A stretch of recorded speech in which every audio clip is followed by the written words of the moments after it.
لتعلم أيها الأخ الكريم بارك الله فيك أن هذه الدنيا فانية، وهذا أمر محقق مقرر، لأن الله جل وعز يقول والآخرة خير وللآخرة خير لك من الأولى،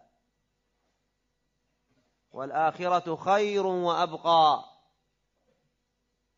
وما جعلنا لبشر من قبلك الخلد، الكل زائل والكل ميت والكل مفارق لهذه الدنيا، لكن السعيد من قدم خيرا وزرع خيرا ليحصد خيرا، والشقي من زرع شرا وتعاهد الشر ولا يحصد إلا الشر.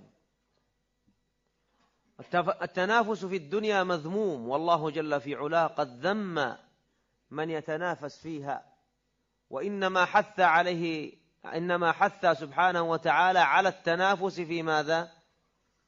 في أمر الآخرة، وفي ذلك فليتنافس المتنافسون، وسارعوا وسابقوا، آيات تحث على المسارعة والمسابقة لعمارة الآخرة. يقول الإمام ابن القيم رحمه الله: الدنيا لا تساوي نقل قدمك إليها، نقل القدم إليها الدنيا لا تساوي الدنيا أن تنقل قدمك، يعني لا تستحق أن تنقل قدمك إليها، فضلا عن أن تركض خلفها.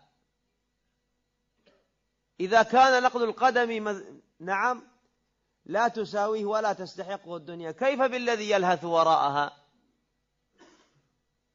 يقول الإمام سلمة بن دينار الأعرج رحمه الله، الإمام الثقة المخرج له في الكتب الستة وغيره، يقول رحمه الله: الفرق بينكم، يخاطب أصحابه، الفرق بينكم وبين القوم، يقصد بالقوم من؟